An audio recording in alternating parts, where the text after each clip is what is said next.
What is up, all of you awesome and amazing people on YouTube? Good Malloy here, coming at you with another exciting video. So, athlete's foot is no joke. This is a follow-up video to the one I did previously. Just go in my playlist and you'll see them. But I just wanted to reiterate the fact that Lamisil is for the skin affected areas or any of the creams. Like, you could get the Lotrimin extra strength cream and put that on the skin. Just make sure the cream goes on the skin. And the reason why you want the cream to go on the skin is because you can actually rub it into the affected areas. So in the case of athlete's foot, it's a fungus, it's a bacteria, it could be ringworm, it could be something more serious. You know, if your problem goes more than 8 days, it's time to go to the doctor. Like, if you're still getting the drying, the cracking, the itching, the peeling, the whatever, go to your doctor, because it could be something more serious than just something that an over-the-counter cream or spray can take care of or whatever. But the way I usually do my post-workout shower routine, or when I get home from working a long day or whatever, by the way, Merino wool socks are the way to go. Merino wool socks, I'll put a link in the description to like the best bang for the buck bargain that I could find. But Merino wool socks keep your feet warm in the winter. They keep your feet cool in the summer. They're very cushiony. They're very moisture wicking. And to me, those are the best socks that I could find. I get different colors for different uses.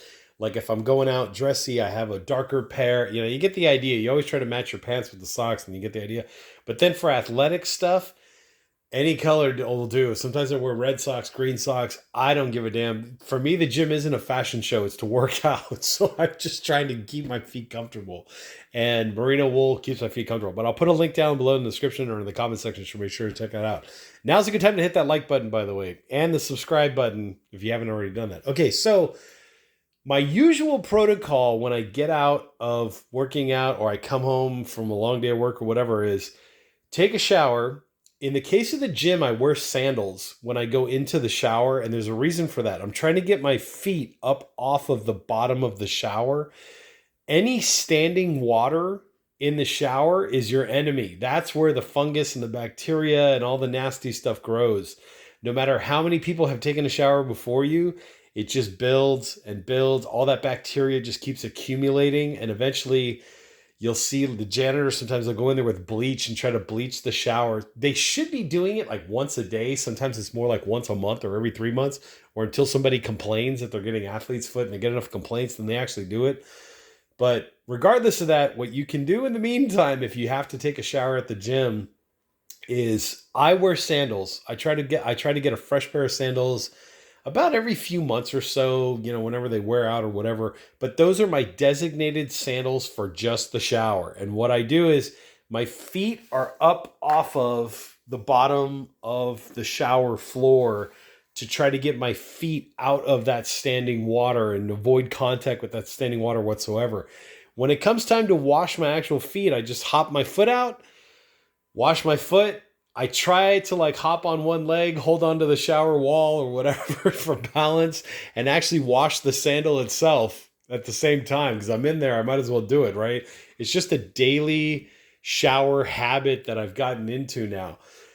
So anyways, once I've gotten out of the shower, I try to go over to the area where I'm going to change now, get into my clothes or whatever, and I try to put a fresh, clean towel down on the ground and stand on that while I'm toweling off the rest of my body or whatever. And then what I do is I get another towel and I try to towel off my feet entirely. Sometimes I'll even use the hair dryer to dry them out completely so that I know that they're dry. Once they are dry, then I'll put on the cream. So you could use the Lotrimin cream. You could use the Lamisil cream. It really doesn't matter.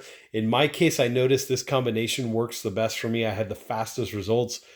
Usually within about 2 or 3 days of doing this, the itching goes away. And then within about 4 or 5 days total is when most symptoms disappear. What I usually do is I try to go 2 days beyond that with this system, just so that I make sure that I it's all prevention, and just to make sure I have killed off every last little one of those little suckers. So I'd say total time using this combo is about 8 days, maybe something like that, like 7 to 8 days, sometimes 9 days. It just depends. And Please keep in mind, in your specific situation, if your symptoms, if you're still getting the drying, the cracking, the itching, whatever, past, 7 or 8 days, go to a doctor, because you might have something more serious than what over-the-counter medication can do for you. Try this, see if it works. If it works, great. You've solved your problem. You may need to do this once in a while, just as a maintenance thing, to make sure that you're not getting it. Like if the first hint of itching or whatever, you may want to repeat the process or whatever. But in my specific case, usually within about 5 days, all the symptoms are gone. And like I said, I usually go another 2 or 3 days past that to 8 days total of using this to make sure everything's gone. Okay, anyways. So I've dried myself off. Everything's completely dry. I've gotten all the wet areas between my toes, whatever. I will put the Lamisil about the size of the tip of my pinky fingernail. So it's like a small little green pea ball size, like pencil eraser size ball of this cream. Rub it all over the place. A little bit goes a long way. So in between the cracks of the toes, around the toenails themselves, underneath the toes, very important. The balls of the feet. I also try to get the little arch of the foot that's connecting to the toes. Just get it all up in there, every single toe. So even if the affected area is only between, let's say, my big toe and the next toe over, I still do the other 4 toes. So I get all 5 toes, the whole area, just kill it off entirely, trying to kill off all the bacteria and the fungus and whatever the hell. Okay, then what I do is I take the Lotrimin or the spray. So you can find the Lamisil spray. That's totally fine. Or Tenactin, I think it was another brand, but I like these two better. But in my case, I use the Lotrimin spray. The Lotrimin spray goes in the sandals, in the footwear, in the shoes. I have gym shoes. I have dress shoes. Anything my foot went into during the time that I noticed that I got the athlete's foot, that's where I will spray this. And eventually all this white powdery stuff will blend in and it'll kind of dissipate over time. Like maybe after a week or two, these shoes will go back to looking like normal. But it's important to get the bottom, the top, the inside, all up in there in the business, right? Because what you're trying to do is you're trying to get the Lotrimin spray, the powder spray, whatever it is, into the affected areas so that whatever you didn't kill off on your feet and that's still growing in your shoes, the Lotrimin spray will take care of that. And be liberal with this. This is the one thing that you want to spray like a mofo. It sounds kind of ridiculous, but I will hold and spray this thing for about 10 seconds on each shoe or sandal or whatever, just to make sure I've gotten everything. And then as my feet go back in there, over time, it'll spread it out and it'll go where it needs to go. But anyways, you get the idea. If you have any comments, put them in the comment section. Usually people get athlete's foot because of bad hygiene, right? And there's some kind of watery environment that you're in. So you're not drying your feet properly. Military people, I have the utmost respect for you. I know you're in the water a lot, probably 10 times a day or whatever it is. But you may want to consider packing an extra pair of socks. I'm sure everybody will tell you that when you go in the service.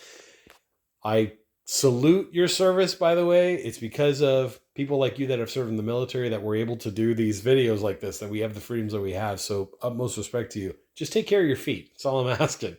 Bring an extra pair of socks, dry, clean socks. Make sure your feet are dry and that you put on some kind of powder or the cream before you put your fresh socks on.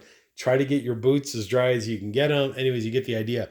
For people that work in watery environments, you're working out in the field, landscapers, I don't know, whatever comes to mind where you're working in a watery type of environment, it's all about keeping your feet dry. Keep your feet dry. If you do get the athlete's foot for whatever reason, make sure you spray your shoes and also put the cream on your feet. So powder spray goes into the shoes, cream goes on the affected skin areas. And like I said, it doesn't matter, Lamisil cream or Lamisil spray, Lotrimin spray or Lotrimin cream, makes no difference. But this combination is what worked for me. Links are down below in the description. Hit that like button, hit the subscribe button, and I will catch you on the next exciting video. One last tip, if you've made it this long to this video, if your symptoms go past 7 days, go see a doctor. Clinic, whatever you need to do, go see a physician. because your problem could be worse than just what over-the-counter medication, and you might have something worse than what you think you have. So go see a doctor.